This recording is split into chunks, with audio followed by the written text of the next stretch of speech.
Okay, let's dive right into this. Welcome to today's explainer, where we are going to be talking all about becoming a sturdy parent, and specifically how to rewrite the ending of a really bad day. So tell me if this sounds familiar.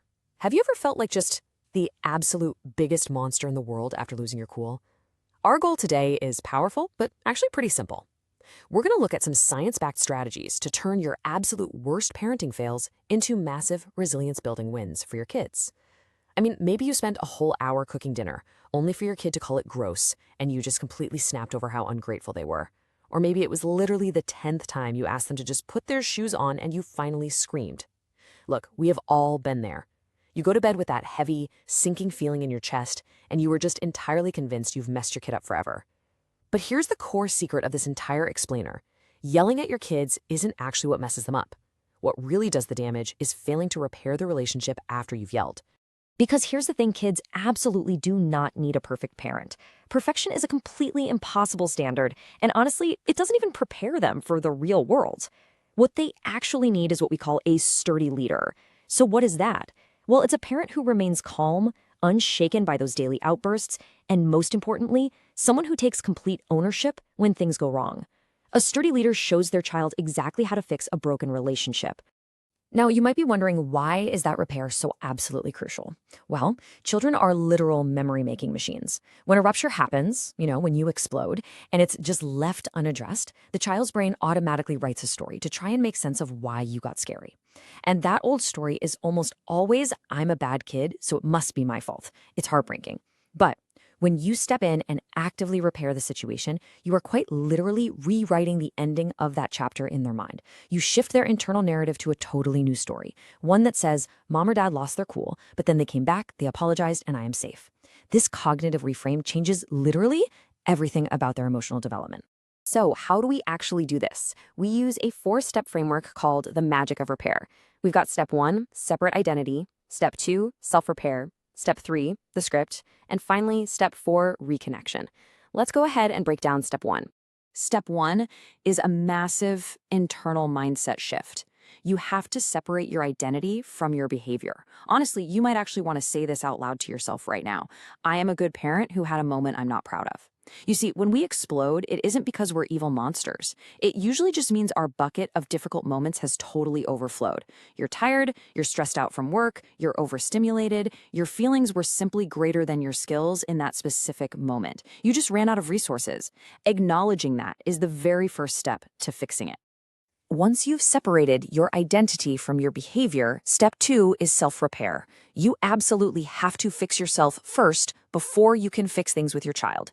Think about it. If you go to your kid while you're still stuck in a deep shame spiral, feeling just awful about yourself, you are going to accidentally ask your child to manage your emotions. They'll feel like they have to comfort you. So step away. Go hide in the bathroom for a minute if you have to. Put your hand on your heart, take some deep breaths, and just acknowledge that you had a really hard day. Get yourself grounded first. All right, so you're grounded. Now we reach step 3, and this is where the magic happens. You go to your child and you say exactly this. I'm sorry I yelled earlier. That voice was scary, and I want you to know it is never your fault when I yell. I'm working on managing my big feelings. I love you. A real sturdy leader takes 100% ownership of their reaction. You are showing them what true accountability looks like, completely regardless of whatever behavior they were doing that frustrated you in the first place. But wait, I really need to issue a massive warning right here. Do not, under any circumstances, add a but.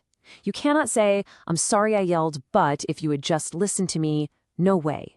The moment you say but, you instantly transform an apology into a blame shifter. That single little word completely erases the repair you just tried to build. You own your reaction, full stop. And that brings us to step 4, reconnection. You've said your piece, so now you need to physically signal to their brain that the turbulence is truly over. You just move back into their world. You don't demand an apology from them. You just casually ask, hey, want to build Legos together? Or want to read a book? Now be prepared, sure, they might act a bit weird. They might roll their eyes or completely ignore you. And you know what? That is totally fine. They are just taking time to digest the emotional intensity of the repair. Do not take the bait. Just be a safe, calm, physical presence. Okay, so now that we know exactly how to repair, let's look at our everyday parenting toolkit to actually prevent those blowups from happening in the first place. We're going to tackle some classic struggles, things like screen time wars, not listening, and chores. using some rapid-fire sturdy strategies. Let's explore a few of these powerful preventative tools. First up is the 10-second rule. Do you ever feel like you have to ask your toddler to put their shoes on 5 times before they even look up at you? Well, you're probably overfilling their mental whiteboard. Kids' working memories are still developing. When you repeat yourself rapidly over and over, you're actually training them to ignore you and just wait for the inevitable yell before they finally act.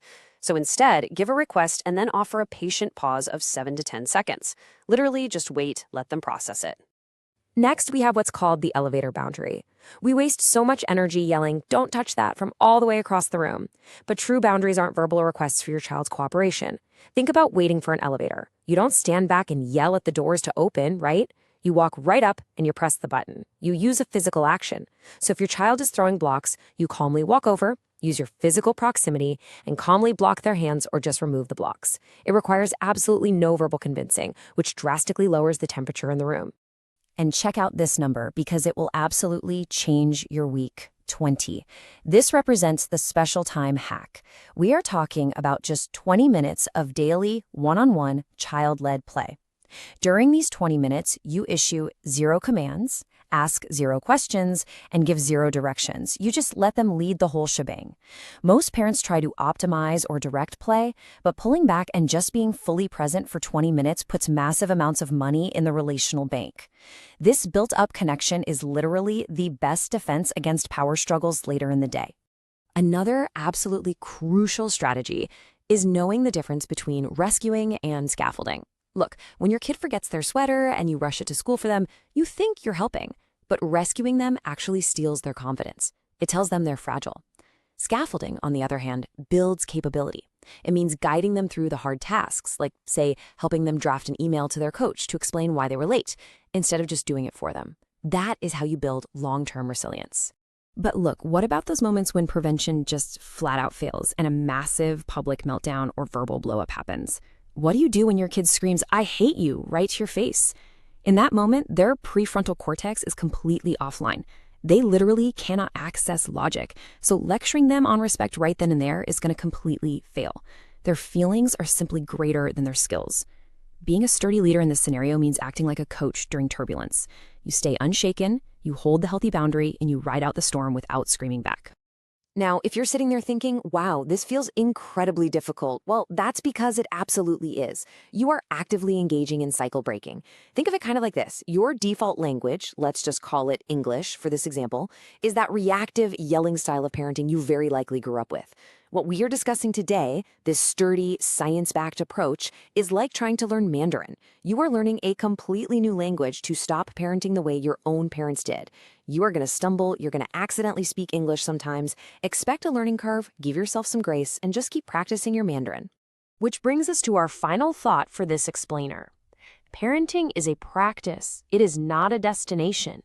You are building resilience not just in your kids, but in yourself every single day.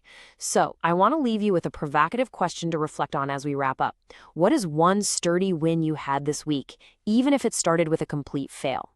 Think about a moment you repaired. Think about a moment you successfully rewrote the ending.